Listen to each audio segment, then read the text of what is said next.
2025년 1월 27일 말씀 묵상입니다.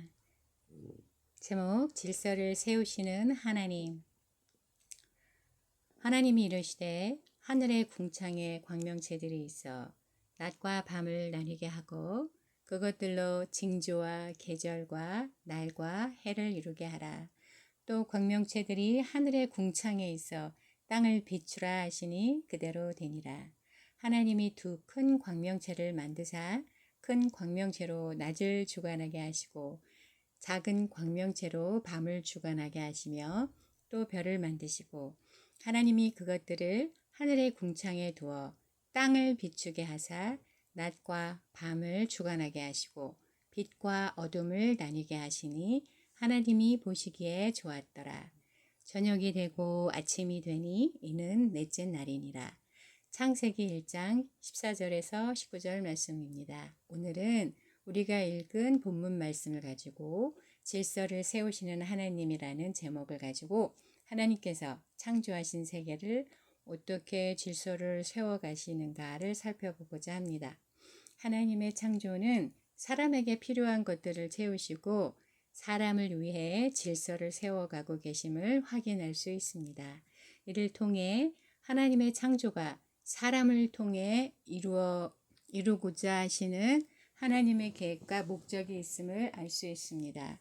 이 놀라운 하나님의 계획과 목적을 확인하고 그 속에 우리에게 향하신 하나님의 깊으신 뜻을 발견할 수 있는 복된 시간이 될 수 있기를 기대합니다. 오늘 우리가 살펴볼 본문 말씀은 넷째 날에 하나님께서 창조하신 사역을 기록하고 있습니다. 본문에서 주목해야 할 중요한 내용은 광명체에 대한 언급입니다. 이 본문이 기록된 시대에 고대 근동 세계관에서는 하늘의 태양, 달, 별들의 광명체들이 신적인 존재로 숭배되었습니다. 창세기 1장에는 큰 광명체, 작은 광명체로 언급하고 있지만 이것들이 지칭하는 것은 분명합니다. 큰 광명체는 태양일 것이고 작은 광명체는 달입니다. 태양과 달을 지칭하는 단어는 분명히 존재합니다. 그럼에도 성경은 직접적으로 그 단어를 사용해서 기록하지 않고 광명체로 언급합니다. 그 이유는 태양이나 달은 광명체, 즉 피조물 이상의 어떤 존재가 아님을 강조하기 위해서입니다.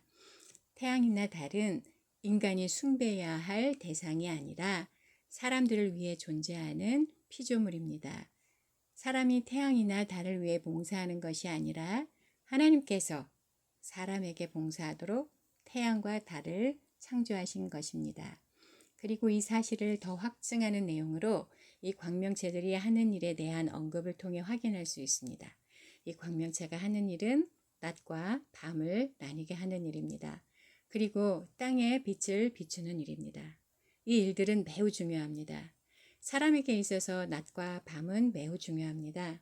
그리고 빛이 비추이는 낮을 통해서 사람이 일을 하게 되고 밤에는 쉼을 누립니다. 이 구분을 통해 사람들은 자신의 삶을 영위해 나갑니다. 그리고 창조와 계절과 날과 해를 이루게 하는 일을 합니다. 징조는 표징, 표시와 기후와 때의 변화를 표시하는 것으로 절기나 기후를 예측할 수 있는 하늘의 변화 정도로 이해할 수 있으며 계절과 날과 하늘을 나누는 구분점을 제시하는 일을 하게 됩니다. 이 광명체들이 하는 일들은 모두 인간의 삶, 특별히 땅을 경작하는 것에 집중되어 있습니다. 이를 통해 이 광명체들은 인간이 경작하고 살아가는데 조력하며 필요한 것들을 공급하고 있음을 알 수 있고 인간이 경배할 대상이 아니라고 강력하게 선언하고 있는 것입니다. 창세기 1장 1, 2절을 통해 설명했듯이 오늘 본문은 오늘날의 과학적 사고와 세계관을 투영하는 위험을 이해하고 있어야 합니다. 창세기 1장은 과학 참고서가 아닙니다. 과학 해설서도 아닙니다. 1차적으로는 창조 이야기를 통해서 하나님께서 말씀하시고자 하는 메시지를 전달하고자 하는 것입니다. 창조 세계가 전부 하나님의 통치 아래 있다고 선언하고 있습니다.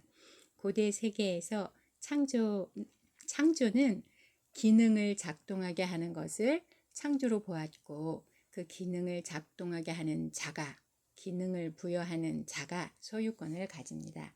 즉 광명체들에게 기능을 부여하고 계신 하나님이 창조자가 되고 소유주가 됩니다. 모든 것이 하나님의 통제 아래 있습니다. 성경이 1차적으로 강조하고 있는 부분입니다. 그리고 이 모든 기능들은 이제 앞으로 하나님의 대리 통치자로서 창조되는 사람들에게 필요한 기능들로 전부 사람을 위해 봉사하도록 정해졌습니다. 계속해서 살펴보겠지만 하나님의 창조된 모든 피조세계는 사람을 위해 사람에게 봉사되도록 창조되었습니다. 놀랍지 않습니까? 그 당시 고대 근동 사람들, 아니 당시 모든 사회에 속한 사람들은 이러한 사실을 들어보지도 못했을 것입니다. 당시의 고대 근동을 포함한 고대 사람들은 자신들이 신들을 위해 봉사하도록 지어졌으며, 그러므로 신들을 대리하는 지역의 통치자인 황제나 왕에게 봉사하는 것은 당연한 것으로, 황제나 왕이 선택한 귀족이나 신하들로 대변되는 주인에게 봉사한다는 것은 의심할 수 없는 상식이고 현실이었습니다. 이러한 시대에 이 모든 사상을 배격하고 신으로 오해한 피조물들은 섬김의 대상이 아니라고 선언합니다. 섬김의 대상이 아니라 오히려 그 대상들이 사람을 위해 지어졌고 나를 위해 봉사하는 것이라는 선언은 혁명적인 것입니다. 그리고 그 피조물의 대리자라고 주장하는 지역의 황제나 왕에게는 받아들일 수 없는 사상이고 자신의 기반을 무너뜨리는 주장이었을 것입니다.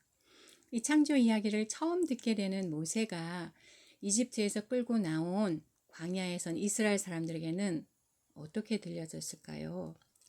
하나님이 인간을 위해 봉사하도록 창조된 피조물들을 신으로 섬기며 그 피조물의 대리자가 신의 대리자라고 믿으며 봉사하고 자신들의 노예됨을 거부하지 않고 받아들여 살아갔던 이집트의 삶이었습니다. 그러나 모세를 보내신 하나님을 통해 자신들이 섬겼던 신들이 하나님의 재앙 앞에 무기력한 모습을 보면서 신의 대리자라고 태양신의 아들이라고 주장한 파라오가 하나님을 대적할 수 없다는 무능함을 목격합니다. 그리고 하나님의 대리자인 모세에게 이끌려 이집트 최고의 군대를 홍해에 수장시키고 갈라진 홍해 사이로 만들어진 길을 건너 광야에 도착합니다. 그리고 그들에게 들려진 창조 이야기, 이 창조 이야기는 단지 신화가 아닌 자신들의 정체성을 이해하고 확립하는 데 매우 중요한 역할을 했을 것입니다. 우리는 무가치한 존재가 아니라 하나님의 형상, 하나님의 대리 통치자로 부름받고 있다는 사실은 이스라엘 백성의 삶의 대전환을 이루는 계기가 되었을 것입니다.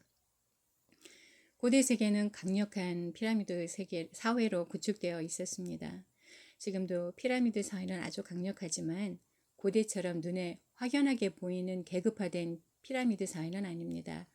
왕을 정점으로 귀족들과 평민들과 하층민, 노예로 구성된 사회는 구조적인 착취를 바탕으로 높은 계층에 부류만 풍요로운 삶을 영위하게 됩니다.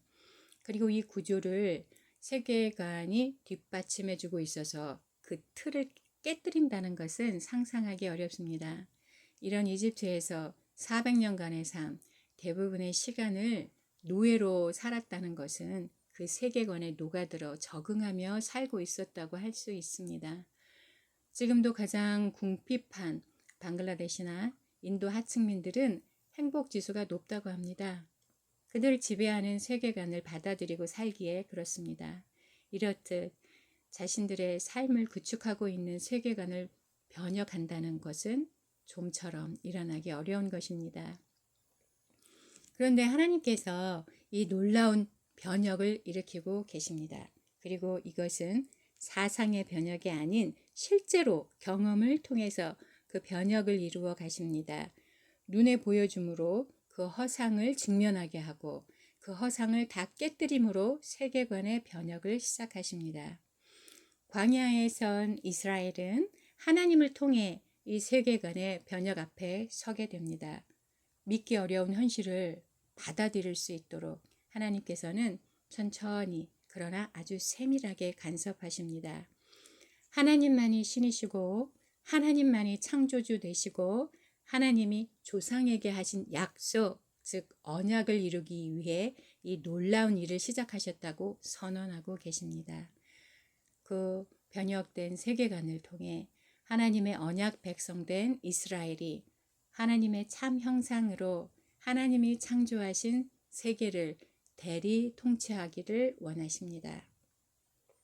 오늘 우리들의 시대는 과학적 세계관을 가지고 있습니다. 그래서 고대 사람들과 달리 광명체들이 신이 아니라는 사실은 잘 알고 있습니다. 그래서 고대 사람들과 같이 피조물들을 신으로 섬기며 봉사하며 사는 사람들은 극히 일부일지 모릅니다. 그러나 사람들은 자신들이 하나님의 형상이라는 사실을 자각하지 못하며 살아갑니다. 하나님은 사람들을 하나님의 대리 통치자로 세우시고 창조하신 그 모든 피조 세계를 대리 통치하게 하셨습니다. 그러나 오늘 우리 시대의 삶의 모습을 보면 사람들은 자신들이 만든 물건이나 시스템 속에 함몰되어 그런 것들에게 다스림을 받으며 살아가는 한없이 비참한 모습을 발견하게 됩니다. 눈에 보이는 계급화된 피라미드 구조는 아닐지라도 눈에 보이지 않는 더 견고한 피라미드 구조 속에 갇혀 착취당하며 그렇게 살아가는 것을 당연하게 여깁니다. 피라미드의 한 층을 올라가기 위해 서로 경쟁하며 적대시하고 수단과 방법을 가리지 않고 행동합니다. 참된 목표와 방향을 잃어버리고 수단이 목적이 되고 눈앞의 이익이 방향이 되어 길을 잃어버린 채 살아갑니다. 이러한 삶에 오늘 본문은 경종을 울려주고 있습니다. 다시금 가치관과 세계관의 변혁을 요구하고 있습니다. 하나님이 우리에게 다스리게 하신 세계는 피라미드 구조의 약육강식의 착취 시스템의 세계가 아닙니다. 모두가 하나님의 형상으로 존중받고 억압과 착취가 아닌 하나님의 다스림 아래 모두 평등하고 사랑이 넘쳐나는 공동체를 세워가기 원하십니다. 이러한 성경적 세계관을 확립하기 위해 우리는 오늘 본문 말씀을 통해서 내가 누구인지를 확인할 수 있어야 합니다. 정체성을 확립해야 한다는 의미입니다. 성경을 통해 자신의 정체성을 확립하고 하나님이 세우신 질서가 사람을 위한 것임을 깨닫고 하나님의 계획을 성취하는 방향으로 내 삶의 영역을 다스려 가야 합니다. 하나님이 채우시고 질서를 세우는 곳에 선함이 있습니다. 보기 좋고 아름답습니다. 이것은 사람을 위한 것입니다. 그러기에 내가 있는 곳에서 하나님의 채움과 질서가 세워지고 사람들이 행복해지고 함께 그 행복을 마음껏 누리는 삶을 살아가야 합니다. 우리에게 주어진 오늘 한 날도 이러한 복된 삶을 누리며 나를 통해 내 삶의 영역이 하나님의 선하고 아름다운 통치가 실현되는 삶을 살아가기를 예수 그리스도 이름으로 축복합니다. 더 깊은 묵상을 위한 질문들. 오늘 나의 삶을 지배하는 세계관은 무엇입니까? 오늘 본문을 통해 변혁되어야 할 부분들이 있습니까? 오늘 본문을 통해 세상을 바라보는 시각의 변화가 있습니까? 하나님께서 나에게 변화를 시작하신다면 어떤 영역에서부터 시작하실 것으로 생각하십니까? 내가 하나님의 대리 통치자라면 내 삶의 영역을 어떻게 다스리시겠습니까? 나의 다스림으로 내 영역 안에 있는 사람이나 피조물들에게 어떤 영향이 있을 것으로 생각하십니까? 묵상을 위한 기도. 하나님 감사합니다. 하나님께서 창조하신 이 모든 것들로 우리들에게 유익하게 하시니 감사합니다. 사람을 하나님의 형상으로 지으시고 모든 피조물들을 다스리게 하시니 감사합니다. 내가 피조 세계나 사람들이 만든 시스템의 다스림을 받는 이 왜곡된 세상에서 참된 삶의 의미와 하나님께서 나를 통해 이루어 가실 일들을 기대하며 오늘 하루도 살아가게 하옵소서. 나를 통해 하나님의 구속의 역사가 이루어지게 하시고 나의 다스림이 하나님의 선하시고 아름다우신 계획과 뜻을 성취하게 하옵소서. 예수 그리스도 안에서 우리를 회복해 하셨사오니 회복된 하나님의 형상으로 참되고 복된 삶을 누리며 감사하는 한 날 되게 하옵소서. 예수 그리스도 이름으로 기도합니다. 아멘.